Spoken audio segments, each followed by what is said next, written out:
Hello, I've got a very interesting pair of shoes to show you. These are sort of between 1950 and 1960. I've just received them. First of all, please forgive the state of me. I'm absolutely covered in dust and paint.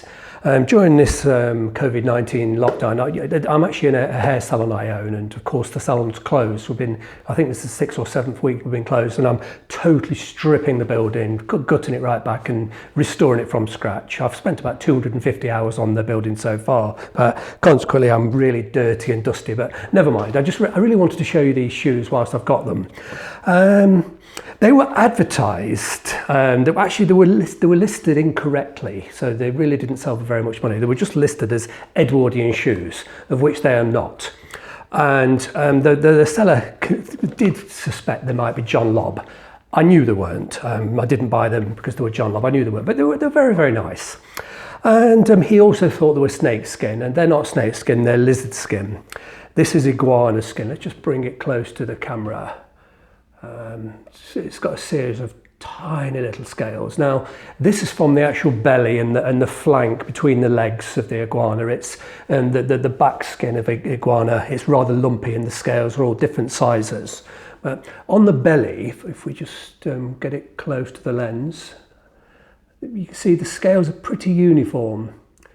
And if it were snake, this would be anaconda. I do have some anaconda scale snakeskin shoes, and they're sort of very uniform, but it's definitely not snake, it's lizard.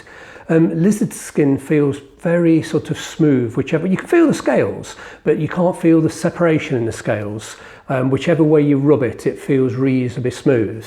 Whereas snakeskin, one way it feels smooth, and then brushing the other way, it feels rough. You can feel the edges. It's a bit like brushing stroking a cat or a dog. You know, you go with the fur or against the fur, and it's very much like that. So yeah, snake skin feels smooth one way, rough the other. Lizard skin feels generally pretty smooth everywhere. It's extremely dry, and there's a tiniest little bit of cracking down here, which I'll be able to deal with. But they've got the original heels, which are rather lovely actually. If they were earlier, if they were from about 1940, they would be unlikely to have this rubber quarter here. They'd probably be nailed all the way around. I believe these to be post 1950, maybe as late as 1960. It's concealed channel, and they're very nice. I don't know who made them. If I can try and get the maker's marks, let's see, can we get that in there? Very difficult to see, but I don't recognise. And these are not bespoke, they're ready to wear.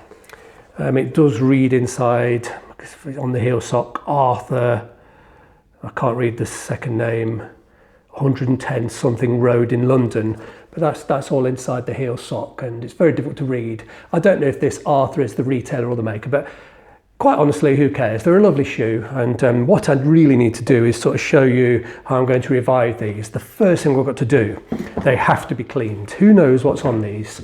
They might have never had anything touched on them at all. They might have never been polished or moisturised in 50 or 60 years, although they might have a lot of polish on them. To be honest, it doesn't look like they've got polish on them because the polish it clogs between the scales. We've got these absolutely ridiculous laces. These are going to go. This is just leather cord. It's absolutely stupid. It's just a piece of leather cord. That absolutely won't be keeping that. That's going.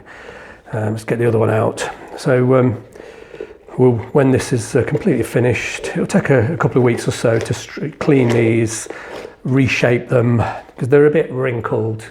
They've not been kept with shoe trees, these creases. They will all come out with a tight fitting tree and plenty of moisturiser, and then we'll deal with where it's starting to crack. But that'll be a separate video. But I just wanted to show you, first of all, I'm going to clean them. I haven't put these on my feet.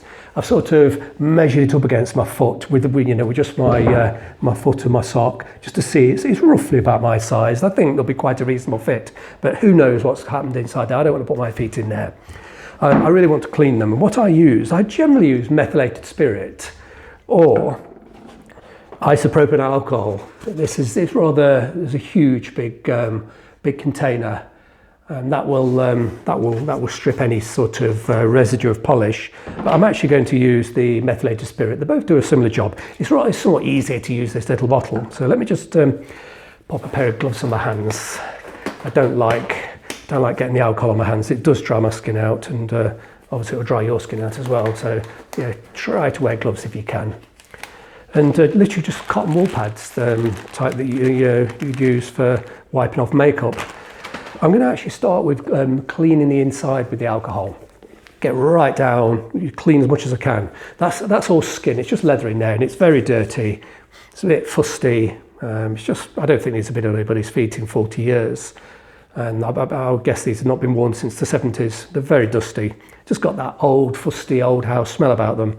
But the alcohol will clean that entirely. But I want to leave the skin completely fresh so I can get a moisturiser. I'll just use a coloured moisturiser, similar colour to the inside skin, and really put plenty inside, and then pop the tight trees in. But first things first, got to get them clean. Where's that gone? Oh, there we go, drop the cotton wool. So just a bit of damp cotton wool, and just completely wipe them around inside. There's nothing more to it than this. Alcohol does dry the skin out a little bit, but it's already dry, and I've got an awful lot of moisturiser here to bring the skins back. You can't moisturise through old polish or layers of dirt. The skin has to be clean.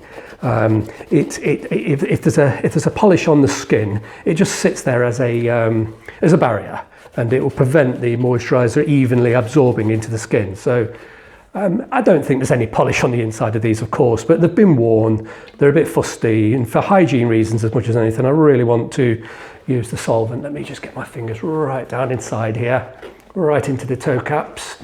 It's quite wet. You know, I've put an awful lot of product on the cotton wool. I could squeeze it out. So I'll keep it very, very wet. It's an alcohol, it will evaporate and dry quite quickly, but that's not a problem. Let's just do the back of the tongue. And I always do the insides first and then pop the trees in whilst they're still wet, and it helps to reshape the shoe. And of course I'm going to give it a lot of attention on the outer skins with the solvent. There's no colour coming off on this, you know, on the outer skin I would imagine there'll be a bit of colour, if it has got an old polish. Ideally, you don't use polish on exotic skins. Polish tends to clog between the scales, and you're better off just to use moisturiser, coloured moisturisers, and when the moisturiser is dry, you buff it to the best sheen that you can. All right, let's have a look. I've got an adjustable tree here. It's got a thread. I think I've already sized this one. Let's make it a little bit tighter. Not too much as I've stretched them. I definitely don't want to stretch them, but I want to just force. There we go. That's quite tight. And then we're just going to clean the outer areas. I'm going to clean the sole as well. And the soles are only leather, and they will need moisturising. And leather soles do dry out, and they crack. They crack quite easily with wear. If they're dry, they really do crack across here. And the more dry a skin is, as you wear it, it will wear down very quickly if it's very, very dry. If it's got some sort of suppleness, it lasts a little bit longer. So, right, there we go. That wet cotton wool. Let's see. Yeah, I don't think there'll be any black come off. I honestly don't think anybody's polished these at any point in the past. Oh, perhaps they have. There is a little bit coming off, a little bit of colour.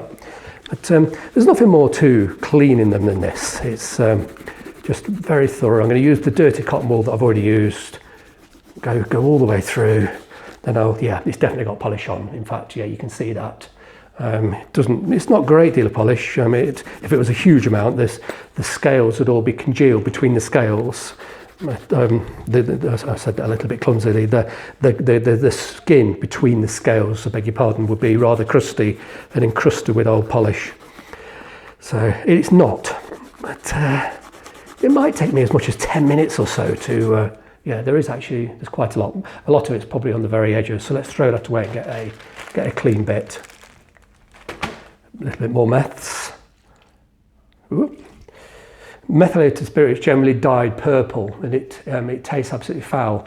In the 70s and the 80s, it used to be clear, and I'm afraid people used to drink it. You know, sort of street drinkers. you know, it's dreadfully sad actually. It's and they could buy this for about 30 pence and drink it in the street. Obviously, it really didn't do them any good at all. But once the authorities realised what was happening, they started to dye it purple, and it tastes absolutely dreadful. If you did drink it, it would certainly be worse than drinking a bottle of whiskey. It's definitely not to be consumed, I'm afraid. But you know, many years ago, you know, serious alcoholics did sort of drink it in the streets. It's a terrible shame. But I remember as a child seeing an old man sitting on the bench drinking some of this, and I asked him what it was, and he told me. He said, "Oh yes, I drink methylated spirit." He seemed rather proud of it. I don't suppose he lived very long after that. What a shame. But all these years later, I use it for cleaning my shoes. There we go. So it's a repetitive process, and there's nothing more to it than what I'm doing here. The trees need to be fairly tight because the skins are getting wet. And with the skin getting wet, it will sort of press out these crinkles and wrinkles. And what doesn't come out with this process of the wetting, cleaning and then re-drying, I'll be able to sort of press it out with the moisturiser, but can't put the moisturiser on for at least a day. Got to really let this dry out thoroughly. And before I put the moisturiser on, what I'll do, I will give the heel edge and the sole edges a sand with different grades of paper. I'll probably start with, I don't know, 120 grit, 180 grit, and finish it with 300 or 400 grit, just to get all the muck, all this there's all like a glaze almost, and there's like a glaze on the bottom. If I try to moisturise this bottom, it won't go through. It's got a very thin, like a few micron film of glaze. It could be, I don't know, oils and things from the pavement, I don't know, but I'm just going to give that a very, very light sand to bring fresh skin and take off any crunchy, hard, flaky skin. But moreover, I need access to the fresh skin so I can apply the moisturiser and it will sink in very, very deeply into the skin. If I just try to moisturise it as it is, the moisturiser will sit on the surface because there is an oily glaze. I really do want it to sink into all the skin, on the sole, on the edge of the sole, obviously the lizard skin, and on the internals. It's quite a job. It's you can't skip this bit. It's yeah, definitely still a lot of polish. You just keep rubbing, you know, clean bits of cotton wool and meths or whichever alcohol you choose. And there are specialist polish strippers out there. They're available and they work very, very well, but a lot of them are alcohol based. So, you know, I tend to buy my alcohol in rather large proportions. So anyway, I'm not going to go on anymore. This is all there is to it. I'll do both shoes. Might spend half an hour, even an hour, just going over and over and over until the skin is absolutely clear, all this black sort of residue. Eventually, nothing will come off on the pad. I'll leave them to sort of dry overnight, and then they'll probably have a look at the damage here, do something about that. That'll be a separate video, and the moisturising the buffing, that'll be a separate video. But I do hope you found this, you know, at least a little bit interesting. You perhaps learn something if you have exotic skins, and we'll go through the moisturising and buffing process in a completely separate skin. Thank you for watching, and do forgive the state of me, but under this lockdown I'm just determined to get a lot of my building work done.